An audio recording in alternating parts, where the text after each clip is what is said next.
This episode of Keys to the Shop is brought to you by Prima Coffee.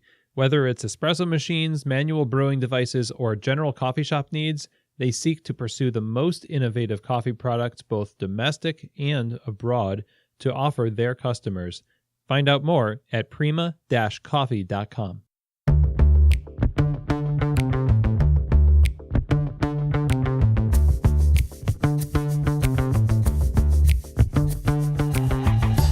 This is Keys to the Shop Founder Friday edition.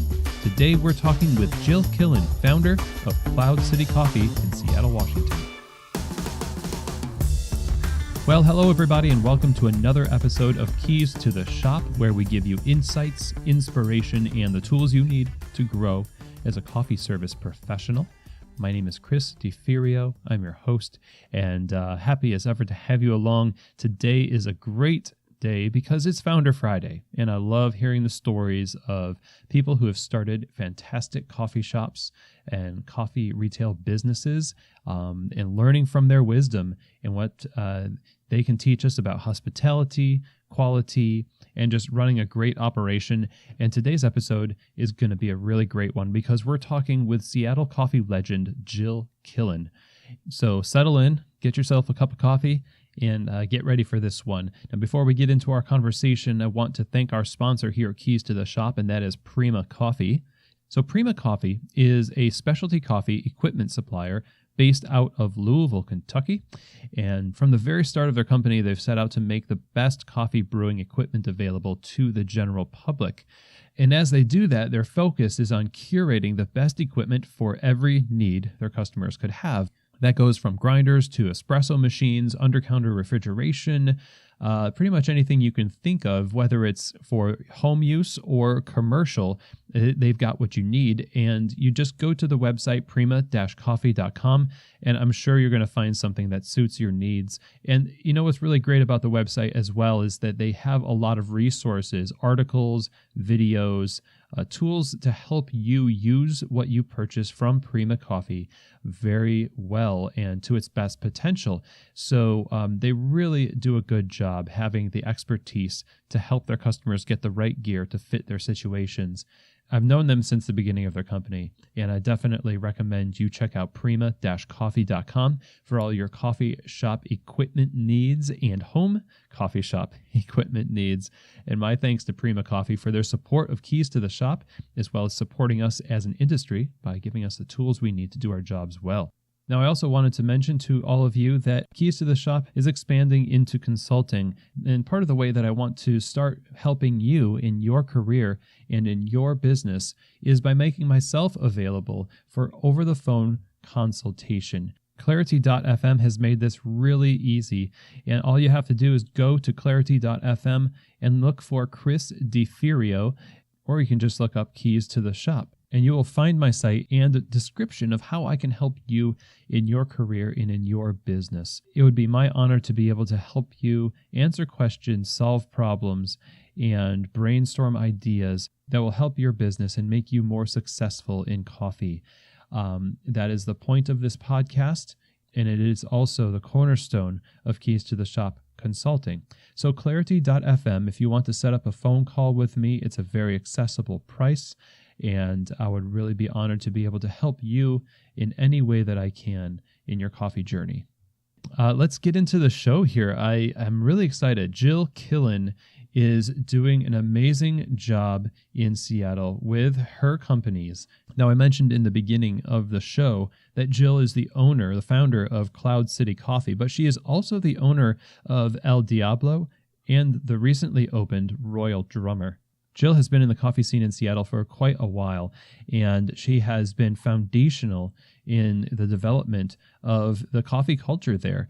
And each of her cafes has a different feel, it has a different personality, but they're all united under great hospitality, great community focus, down to earth, great service, and great coffee. Jill has been an inspiration to many coffee professionals in the area, and her cafes have strengthened the communities that they're located in and serve delicious coffee in an approachable way for years, and she's not stopping now. You'll hear more about projects that Jill has going on towards the end of the interview today. But for now, we're going to get to know Jill a little bit more, how she came to be a coffee shop owner, and then the owner of 3 coffee shops in Seattle, and kind of her thinking behind the operations, what she looks for when hiring, how she delegates responsibility and gives support and authority to those who she makes responsible for heading up operations at the cafes. We'll talk about keeping things accessible, even with higher wages in Seattle. How does she judge success? What does it look like for her to, walk into a cafe and feel like, what's going on there is really amazing? There are a lot of valuable insights that Jill brings to the table here. I think you're going to find it pretty inspirational. I know I did, and I'm super excited to have gotten to sit down and talk with Jill. So without further ado, let's bring you to my conversation with Jill Killen. Well, hello, Jill. Welcome to the show. Well, thanks, Chris. I really appreciate you even asking me. It was kind of an honor to be considered. It's my honor, and I am really excited to talk about your journey as a shop owner and learn from you. There's a story behind how we all got into coffee, and I'm interested to know yours. How did you get into coffee? Because it wasn't your first profession, was it? No, it wasn't. I actually was a product manager, and the last time I did that job, I was a subsidiary of Real Networks, and we were attempting desperately, and this is going to age me quite a bit, we were attempting to create a legal Napster. It was before iTunes. And so we were working diligently in the basement of Real Networks very quietly. And we didn't ultimately make it. I mean, iTunes did a better job of it. And I didn't really enjoy the job, even though I loved the music part of it. And I missed community. I didn't enjoy sitting at a desk, not really talking to people except when there was a meeting. And I lived in my neighborhood, and our coffee shop, a local coffee shop, had burned down on Thanksgiving the year before. Yeah, it was a bummer. It took out several businesses, actually, including the video store, also dating me. And so we said, I was with my girlfriend at the time. I said, we should just open our own shop. We should open a coffee shop. I miss the community. I want to talk to people. And so we were going to open a little stand, which proliferated around Seattle at the time. Everywhere you just saw coffee stands everywhere and carts, not in Starbucks, and not as many cafes or even independent cafes. And so we started asking around about a placement of a cart, and then this building that we had dreamed about before became available miraculously, and it was a dog treat bakery that wasn't open to the public. And we just kind of threw our name in the hat, and it was a miracle. He accepted it. Wow. And we had both run businesses before, but never owned our own business. We'd never worked in coffee. We had no idea what we were doing. And so it was a perfect model for success. We were lucky in that we had passion and moxie and made it work, but I would not be able to do that in today's Seattle. I mean, I think I got lucky in that we did it at a time where you could get a contractor and pick an old building and do a build out. And now there's so many rules and laws and everything's so expensive.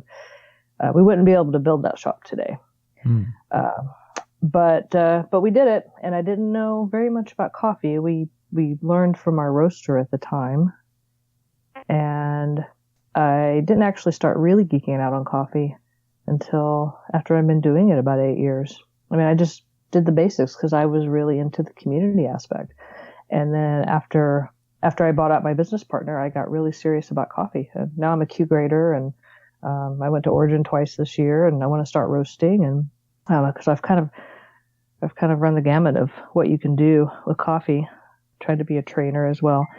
So yeah, that was how I got into it, and it was really based around community. And I always try to remember that whenever I feel like I'm kind of losing my way. Like, what's the first thing we're thinking of? It's about community. It's about creating that space. It's about people feeling welcome in your space and sharing that space. And so that's our first thing. And we're actually working on our goals, our pillars of our businesses right now. And The pillars are the first one is people first, and that's internal and external customers.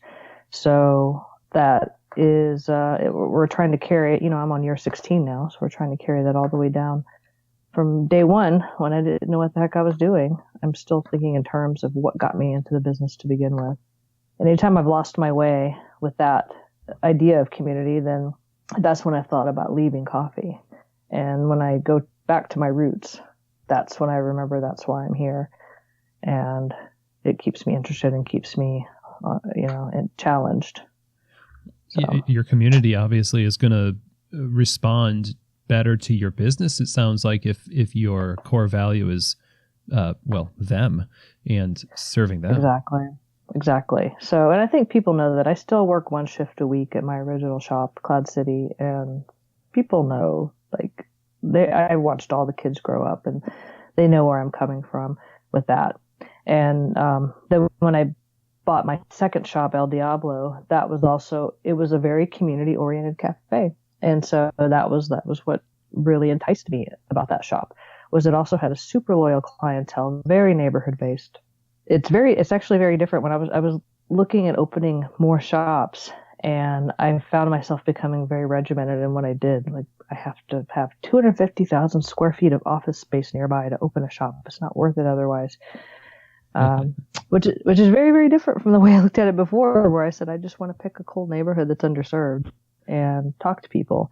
And I'm not as passionate about opening more shops, honestly, when I think in terms of how much square footage do I have to have. That's what drives me. So when you're opening your first store, when you're at Cloud City, and in that process, you're serving the community as your primary motivation. What is it that, like you said, you had to have a lot of moxie, a lot of passion for this. What are some of the things that you encountered that may have been a little eye-opening to you getting into being a business owner in the coffee shop world? Maybe you weren't expecting it, that your passion and your drive really had to carry you through. Probably just the cost of everything. It's so much more now than it was then, but just like, wow, labor, you have to add 30% at least to that for taxes. And the little taxes from the county and the city, which I generally support, it just, once you're dependent on people walking in your door to pay salaries and bills and then having this outlay, it was quite shocking to me. So we didn't pay ourselves very much at first for a couple, 3 years. And I wish we would have been better prepared for just having more cash on hand when we opened our shop. And I would say at least 6 months worth of salary ready to go in the bank before you even open. Otherwise, you're going to be stressed out all the time, or you're going to underpay yourself or not pay yourself. And there's only so long you continue that method of doing things. So yeah, that was probably the biggest, the money. How much stuff, how often stuff breaks down. That was surprising. Maintenance cost. And over time, as I got better and better at it, the preventative maintenance became much more important, and the cost associated with that as well. Oh yeah, I imagine it would be quite a surprise to find a new part of the machine that, having not come in with a coffee background, that it just kind of breaks and you have to rely on other people in their timetable to fix it, or else you're not going to make coffee. Oh man.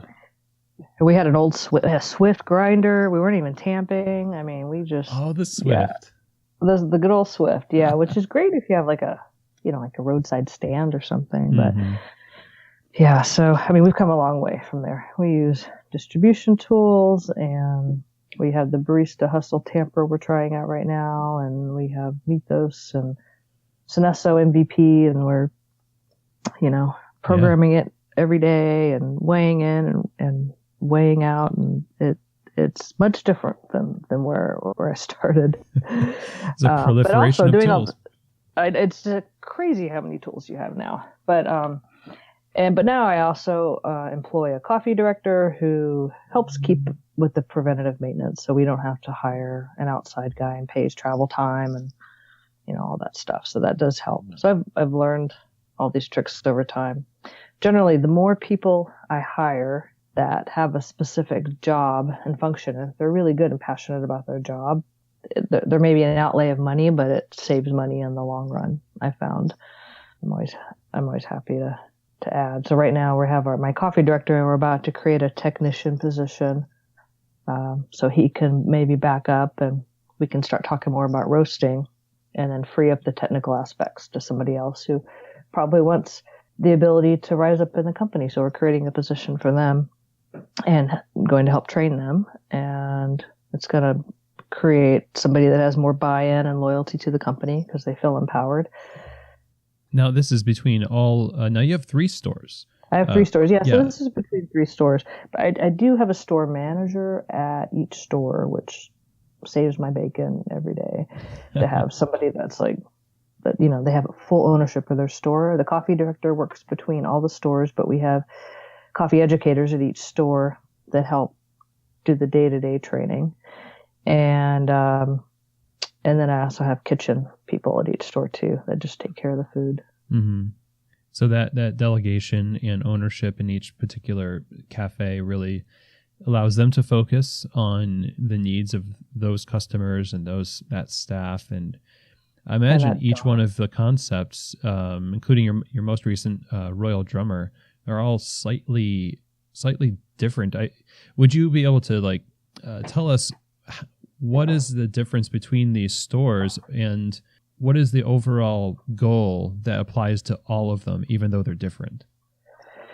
The main difference, honestly, is the time in which I opened them or acquired them. They're just different iterations of coffee in Seattle. They're almost like time capsules. So the first one was 2002, Cloud City, and it's still very much, we still get lots of 20-ounce vanilla lattes. But we do make killer espresso because that's just very important to me. But it does still feel like we've got a clientele kind of trained by Starbucks in some cases. And then Diablo I purchased as a Cuban coffee shop, even though the lady that started it wasn't Cuban. And so I originally was going to change it to a Cloud City, and I got a lot of pushback, which was very eye-opening for me to not mess with people's third place, that's people's safe place.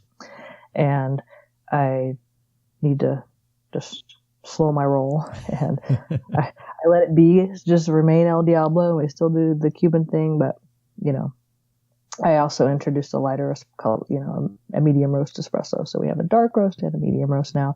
And so we just kind of took the middle path, but we kept everything the same.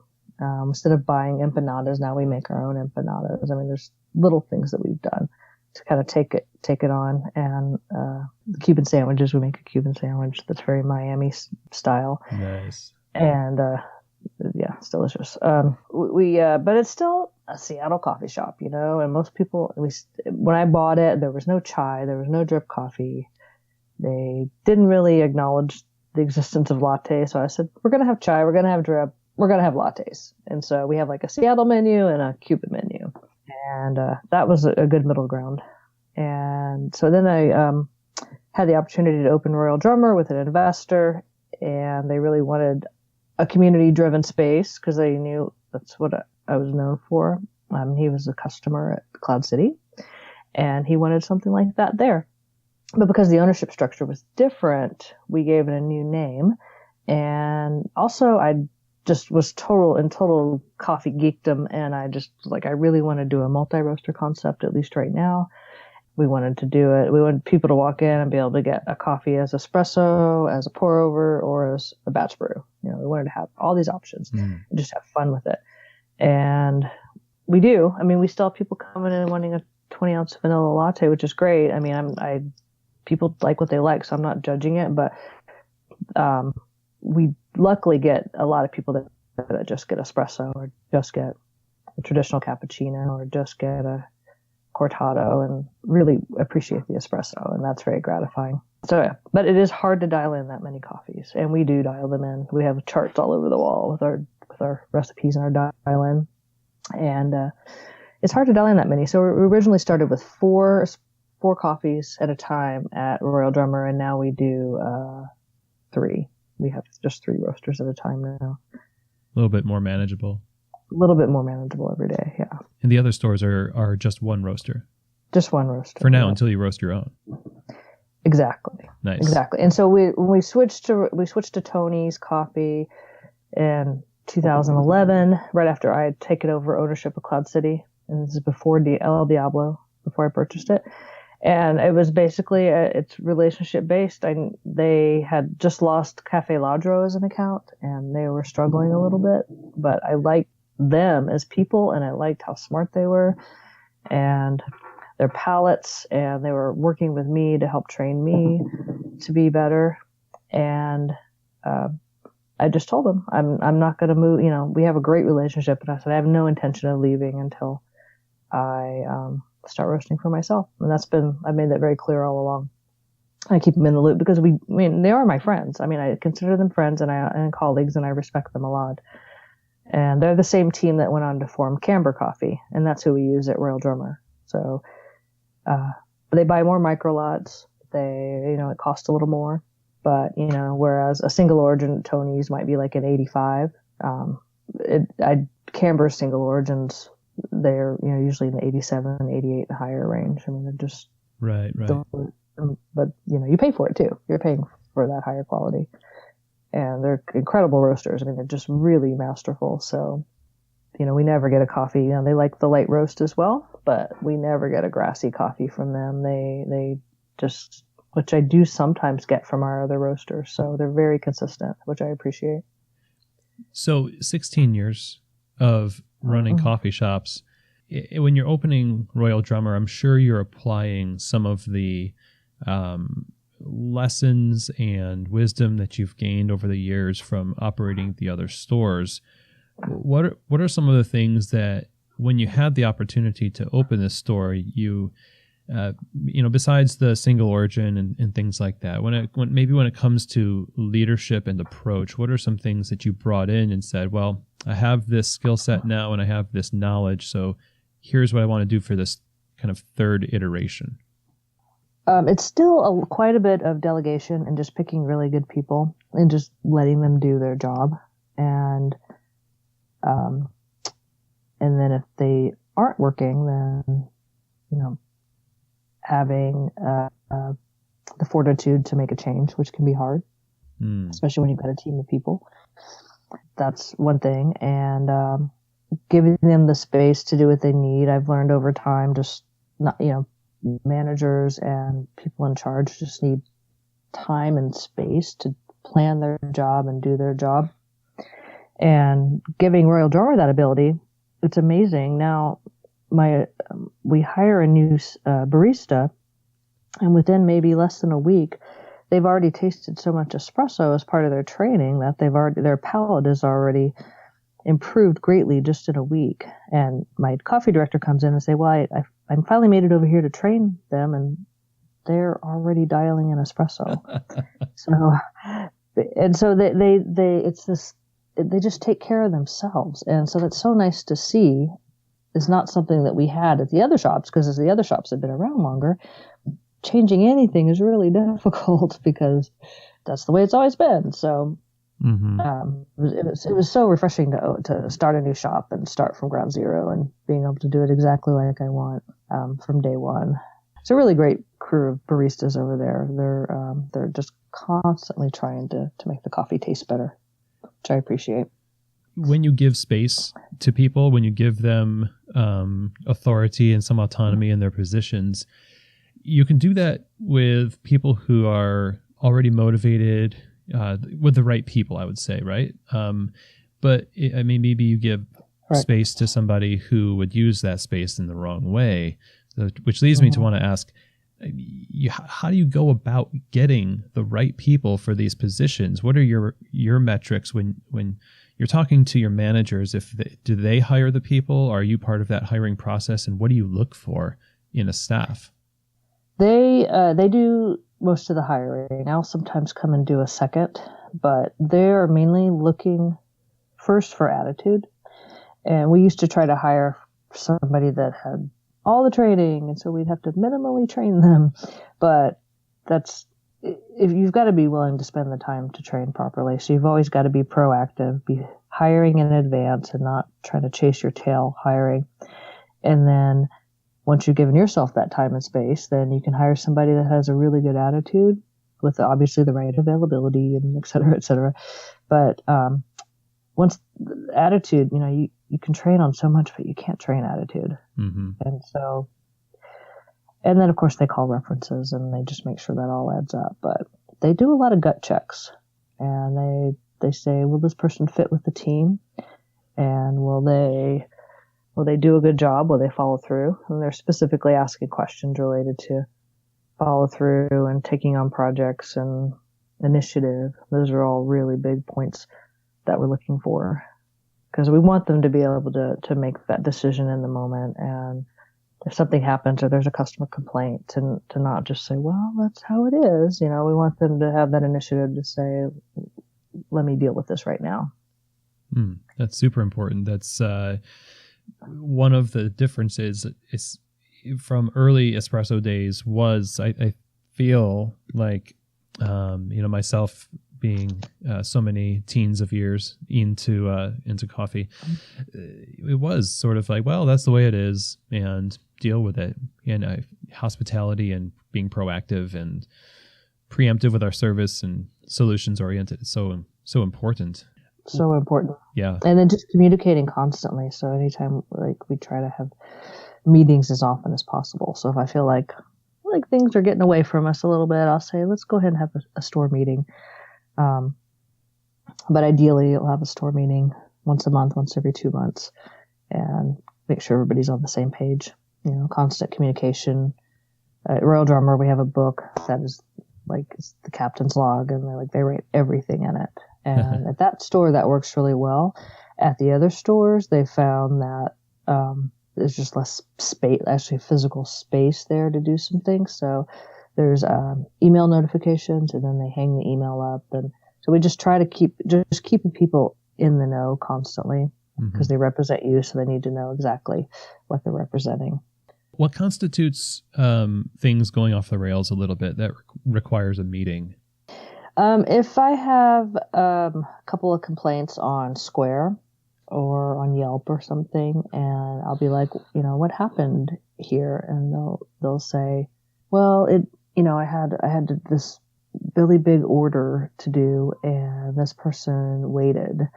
And my concern as an owner is, what did you do in the moment to make sure that customer knew that you knew they'd been waiting? And this happened recently. They were doing an espresso flight at Royal Drummer, and it was taking a long time. And the customer wrote and said, I just want you to know, it took me a while to get my drink today, but we're regular customers and we're generally happy, but I just thought you'd like to know. And my thought was, why didn't the barista in the moment acknowledge that issue and make that customer feel seen? And so for me, that's when I get complaints like that, that's where I say, okay, we need to rein this in and make sure we are in the moment as we're working and looking at facial expressions, or noticing when somebody's standing to the side for a while. Have they been helped? Are they waiting on a drink? Are they waiting on food? Just stopping and doing that. So that's actually a real example of something that we're going to have a store meeting about very soon. Very cool. How do you perceive feedback in your organization? Is your first goal, and the pillar that you're always coming back to is people, obviously, and then setting your cafes up so that any cafe is a sensory experience, right? So I imagine you're going to be tuned into the real fine nuances of everything. But then there's this school of thought that's basically anti-Yelp, well, if they don't get it, they're not our customers. That whole fire the customer concept. How does that sit with you? I've said many times that I really hate Yelp. So but we still read the reviews, and sometimes we think, well, occasionally we're like, that's just ridiculous. We'll just respond nicely, but we're just like, there's not much we can do about that. I'm mad because the person next to me was talking too loud, or something like that. I can't help you with that. But But no, we're generally in the customer's always right camp, except when they're being inappropriate. Mm-hmm. Like, another example, we had a customer that kept hugging the young women, and the store manager was like, and he's like a 15-year customer, and I was like, really, him? And the store manager talked to him twice, and then he went on vacation. It happened again, so I was like, okay, I'm going to deal with this. So I saw him, and I said, please respect their boundaries and their spaces, and oddly enough, he stopped coming in. Wow. So that was very strange. I thought, well, the store manager talked to you twice, nothing happened. Then I talked to you, which actually kind of ticked me off. Like, you heard him, you knew what you were doing. Mm-hmm. So anyway, so that's an example of something where I don't have any patience for that. If there's somebody being handsy or verbally abusive, then we just say, perhaps we're not the coffee shop for you. And I had actually a police officer tell me that wording one time. There's lots of coffee shops near here. Perhaps we're not the one for you. That's good. And then we just flip it back on them. And especially if there's a crowd in the store, you don't want to make a big scene. Sometimes scenes happen, Mm-hmm. but you want to avoid that. I had a guy the other day said they forgot to put bacon on my sandwich, and they said, oh wait, we didn't get our bacon, and then somebody went up and got 2 pieces of bacon and brought it out, and they complained and said they should have remade my whole sandwich. And I was like, okay, I'm really sorry, and we gave them a cash back and fine. And then it turned out later that the employee said he'd eaten half of it before he noticed, and so we just sent the bacon out. They were kind of flummoxed because they'd eaten so much of the sandwich already, and I'm like, well, they probably just didn't realize they forgot they'd ordered bacon. Right. Anyway, in that case, we were wrong to leave it off, but we took full blame, even though I think they maybe had a little bit of blame on this. But generally, I in most cases just try to make the customer happy. That's just their perception, It's really interesting to look at the industry from the perspective of constant, well-executed hospitality. From the outside, I mean, maybe assume that it's easy to do. But as you're describing, and as a lot of folks have experienced, there's a lot of nuance involved in that, and a constant need to, like dialing an espresso, like constant need to calibrate you and your people. Mm-hmm. What kind of training do you have with your managers? Because managers are often the most looked to leader in the cafe. What they permit and their attitude especially is super contagious. What does that look like between the cafes? We have them work with the coffee director first, and then any training that they want outside of that, like whenever SCA rolls around, and we have local SCA classes, we're lucky in Seattle, I could just send them up to Atlas Coffee Importers to do trainings. And so we do. So I have invested quite a bit of money on SCA training for the managers, and actually I have 6 baristas I've sent through barista level 1, and that was about, $1,500 piece with all the tests and everything. So,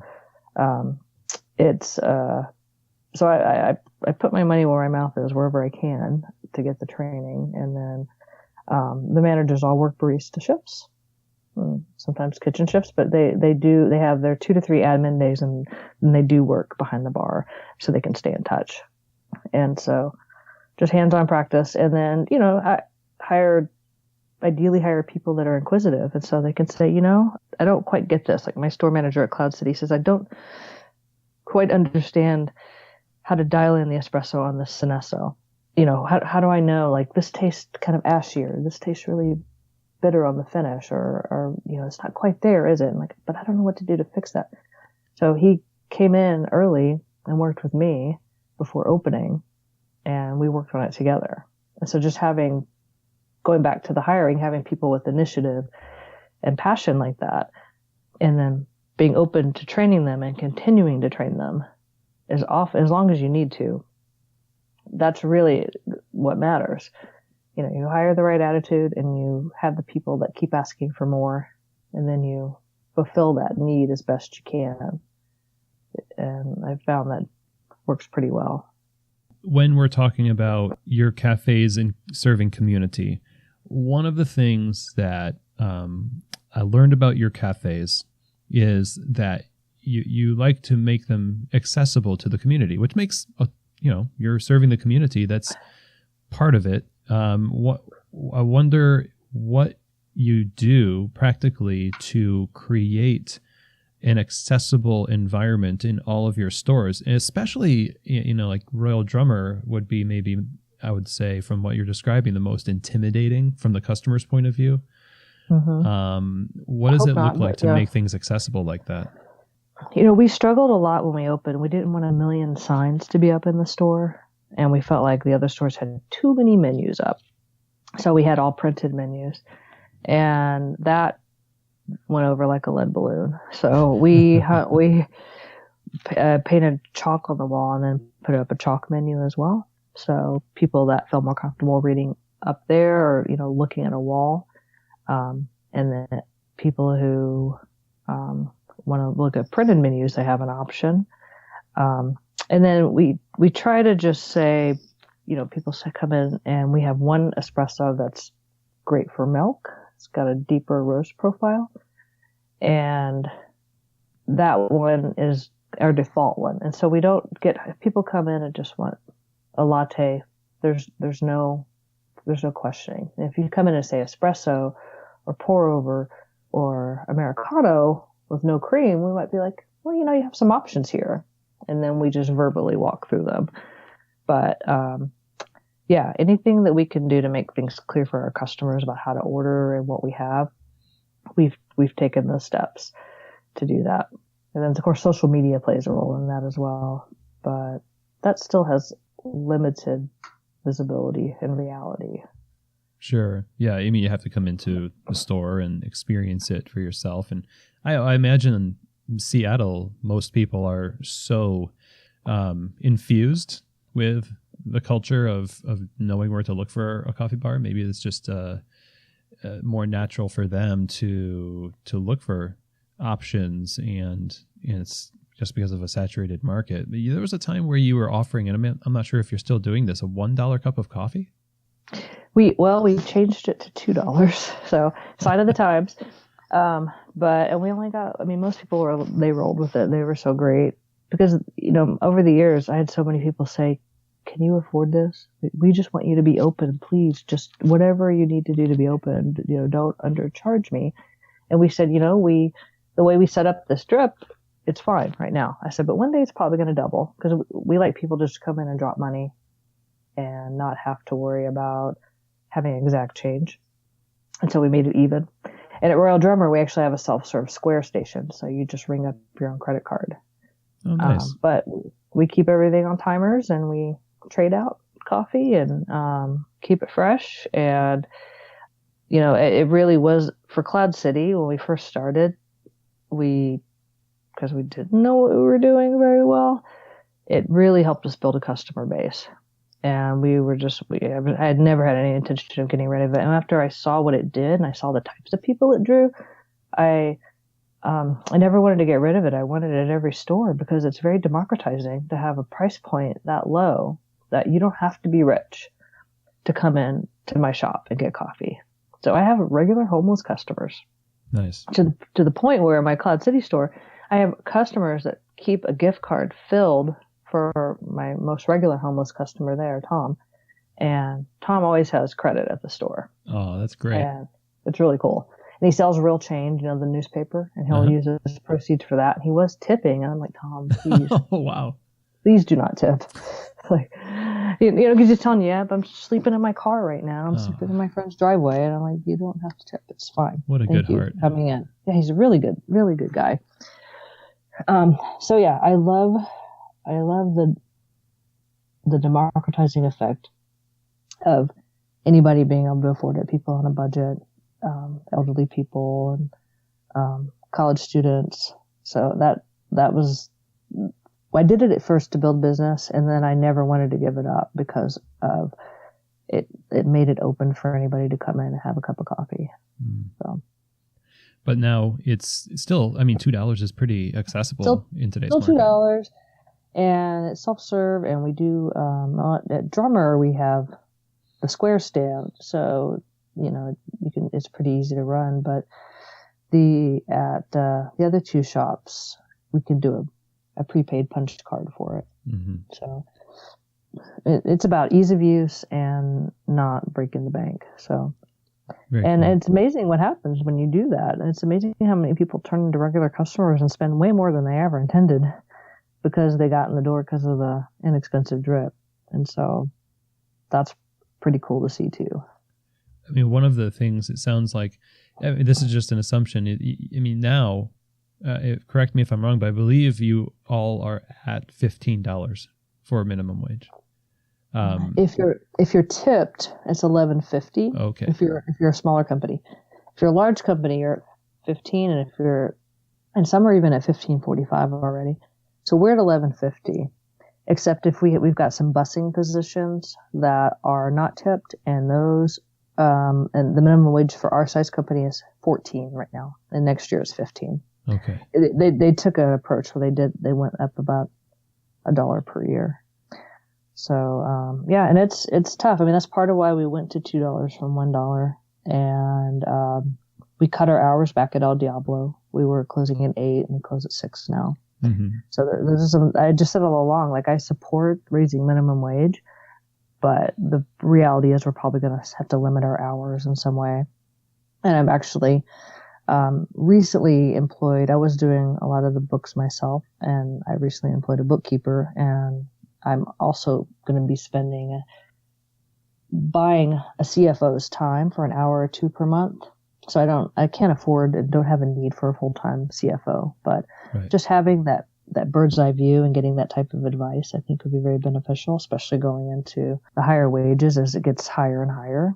Then I really needed the help and that advice to make sure I was doing the right things. And the idea is to pull anything that's not making enough margin or adjust the price, or maybe introduce things that have more margin. So we're trying to just drill down, and that's another one of our pillars is business management, is to be able to really drill down. And that's not something I'm great at. So this is a stretch for me to be really good at managing and running the numbers like that. Would you say that you're stronger relationally, and is that why it's a fight? Yeah, that's I just don't think well that way. Like I tested out of calculus in high school, but I bombed statistics in college. I think I'm smart enough. I just don't do well with numbers like that. So, but it's good. I'm able to admit that, and I'm hiring somebody to help me with that in the hopes of that I'll get that money back in other ways. I think it's interesting that in the midst of having to dial down some of the hours and increase the price of this, the coffee and probably some other items too, I imagine, that you're still creating a position in the company. You're creating that tech position, and you're investing into your staff. There's a crossroads at which an owner would look at the situation you're in, and their way of drilling down would be to siphon off the investment into their people. I feel like I know the answer to this, but what keeps you from kind of going that route? Anytime, and I've done it kind of by the seat of my pants, because like I said, I'm not great at like looking at a balance sheet, and anytime I've invested, I feel like it's always come back at 10 times more. Like I feel like the company's more enriched, people are more knowledgeable, they feel more empowered. I have to believe that has to be affecting sales at some level. And I just feel like it's really important. The training and the investment is really important. The only thing I think I failed at that I really want to fix, and I don't know if it's possible right now, but I'd really love to get health insurance, at least for the full-timers. I have some health insurance, but I would love to be able to say, if you're working 30 or more hours, you're covered. And I'm not there yet, but I've done some initial research on it. And I do think that's another thing. Also, gut tells me lower turnover, healthier, happier people, probably more organized and showing more initiative. I think in the long run it would probably pay for itself, but it's just a big chunk of money. And healthcare is such a crossroads in our country that I'm a little gun shy about it. Sure. Because I don't know what's happening, with Obamacare, and I don't know what's happening on the market, and so yeah, I'm a little scared of that. But it's hugely important to me to try to get to that point. So I imagine I'll be there in the next couple of years. When you walk into your stores and you look at it from the 30,000 foot level, and when you look at it right directly, I mean, what do you see that lets you feel this is working well? This is a picture of my businesses working well. Is it the happy faces? Is it particular statistics or numbers? What is the recipe for something that makes you happy as an owner to say we're on the right track? It is that relationship at the store level. Like when I'm there, I can hear these ongoing conversations happen. I mean, sometimes people will just say, "I really love your staff," which is so like amazing to me. Or I'll get a square feedback from El Diablo, like, "You have the best staff. They're so happy," and that just warms my heart as well. Of course, we share it with the staff, but or if I'm there, if I'm not getting that feedback, but I can just see it and hear it, and these people having these ongoing conversations and this happiness, and people coming in day after day because they feel like they're seen. They do this particularly well at Cloud City. We have customers that maybe don't have, I get the feeling they don't have lots of connections, in life. Mm-hmm. And maybe they're a little lonely. And the baristas there are really great about finding those people and singling them out and remembering their name and remembering their order. And they might be kind of quiet, older guy that maybe mumbles and it's really hard to hear him. And they're like, "Hey, so-and-so, you want that sandwich today?" And I could tell, you could just see it in their face. You can just see how happy they are. I'll be like, "Wow, you remembered that." Those interactions, man, give me shivers every time. That's beautiful. It's just an affirmation of our common humanity. Yeah, exactly. That's why I'm in this business. So if it stopped being that way and it just became about, only numbers or just making coffee and rush, and that would not feed me. So advice to people who are in your position, who are maybe people who are thinking about opening a coffee shop and want to sort of channel that energy that you bring to the table through all of your experience to put their community first and their people first. And what advice would you have to owners, future and present?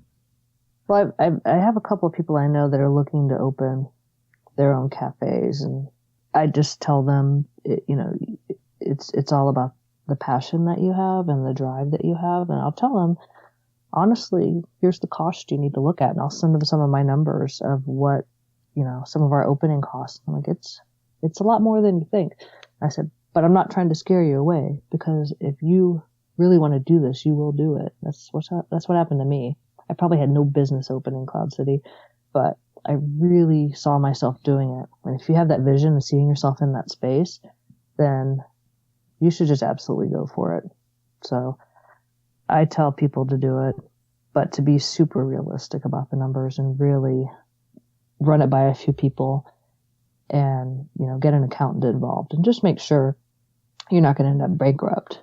But, like the person I talked to the other day was super well connected in coffee, very well trained, but had never owned her own shop before. And I'm like, well, here's some things to look at, especially in Seattle. It's crazy expensive here. And I was like, she's like, "Oh, you're trying to scare me." And I'm like, "No, you should do it. You have the drive and the focus and the passion. And when you have that, you're going to do whatever it takes to make it work." So the people that just say, "I just want to make this esoteric coffee and I'm really into myself making this latte art and I want to open my own little shop." And I've had two people like that. And I'm just like, well, there's a lot more to it than that. There's a lot more about scheduling and inventory and, paying bills than making latte art and, getting this fine, delicate flavor, which kudos to you for going for that. But, you've got to be hospitality focused for sure. And those people that are, I have no doubt that they'll make it. It sounds like the payoff for kind of approaching it from that angle and not the esoteric coffee angle is a little bit more rewarding in the long run than having lots of photos of yourself making that art. you'll still get to do that stuff. Yeah. If you're focused, if you're focused in the right place and you're focused on hospitality and you're focused on the passion of why you're doing it. But, and then you'll still get to take some of those photos. But if that's all you're into and you're not making that good contact with the customer and not thinking about that customer experience all the way around, then that's probably not going to work in the long run. So what's going on in your world that you're really excited about right now? And how can we stay in touch with all you're doing in Seattle? Well, our latest project is we're wanting to open a co-roasting space here in Seattle. Because the thing is, we want to roast. We wanted to roast for a long time. And the cost of entering that business is pretty high. And we thought we were super inspired by Buckman down in Portland and how they basically, Marigold Roaster said, hey, how do we leverage having a roaster in the space? How do we leverage the space? And they just rent out their stuff the rest of the week. It's not even really toll roasting. They take a slot, they take a morning slot, like Monday morning or whatever, and then they rent out the rest of the time. And then they also create community at the same time, which is also obviously big for us. Mm-hmm. And so we want to create a space like Buckman or Coro or Pulley, and we ideally would do SCA classes, and we would host TNT, and we would have parties during SCA, and or any of the conventions that might come to town. So that is what we want to do. We want to open a space that's going to cost money, and then monetize it where we can, but also provide community too. So we want to have like a little cafe in the front that sells the beans and pulls shots of the beans that are roasted there. Nice. And so it'll be a multi-roaster of what is roasted there. And then we want to have a couple of, a bigger roaster. Ideally, we'd want like Papa Bear, Mama Bear, Baby Bear kind of situation, but we may just have two. And then a sample roaster, maybe an Akawa. And then we want to have, buy green. We have a green room here in Seattle. We would just keep a portion of it on site and then pull what we needed. And then Buckman does containers of micro lots, and then people can come in and just buy an entire micro lot for themselves and then roast that. So you don't have this, all the roasters sharing the same coffee. And then lockers and, a cupping room that'll be rentable. And I've already talked to, some people like at Genuine Origin and other importers that would be interested in having some space there to work out of while they're in Seattle. So, I'm pretty excited about it, and I think it would be such a fun place just to hang out and be and share. And so we're actively looking for that space right now. And we're actually putting in a letter of intent on a spot in Georgetown in South Seattle. Yeah. So we'll see how it goes. That's exciting. Fingers crossed. Yeah. So in all your stores, El Diablo and Royal Drummer and Cloud City, all online, all on Instagram. I'll link to those in the show notes. People can, where can we look for updates on your co-roasting space? We don't have anything yet. We're just writing the business plan now. So, but once we get something going, right now we're just calling it Georgetown Co-Ro for short. And once we know we've got something, then we'll start gramming it, and we'll start blasting people because we want to get clients. Yeah. And that's basically how you pay the rent in one of those spaces. You pay your rent by your renters. So, and then we'll be able to just roast for ourselves there. Jill, this has been a really fantastic time. I really enjoyed talking with you and hearing the story of your journey in coffee as an owner. I know that so much of what you shared gets down to the roots of why so many of us are in coffee, and I really appreciate that. Thank you for spending the time and talking with us. Absolutely, and thank you for such thoughtful questions. They were really fun to ponder and think about. So I appreciate it. The final advice that Jill gives for people who want to start their own coffee shops goes right back to her starting Cloud City. And I really appreciate the balanced perspective here, which is, saying that you have to have passion at first. When I hear it, it makes me think so many people have passion, they try things and it doesn't work out. But what really impressed me here is that Jill is not saying just have passion and kind of wing it. She sends people numbers from her cafes to say, here's what you should be prepared for. There's a passion that you need to have to carry you through the process so that it fuels the hard times that you're going to have. So a realistic view of the fact that there are going to be hard times. This is a theme that we see on Founder Friday where people, they have the idea to open a coffee bar, and then there are trials and there are setbacks and there are triumphs.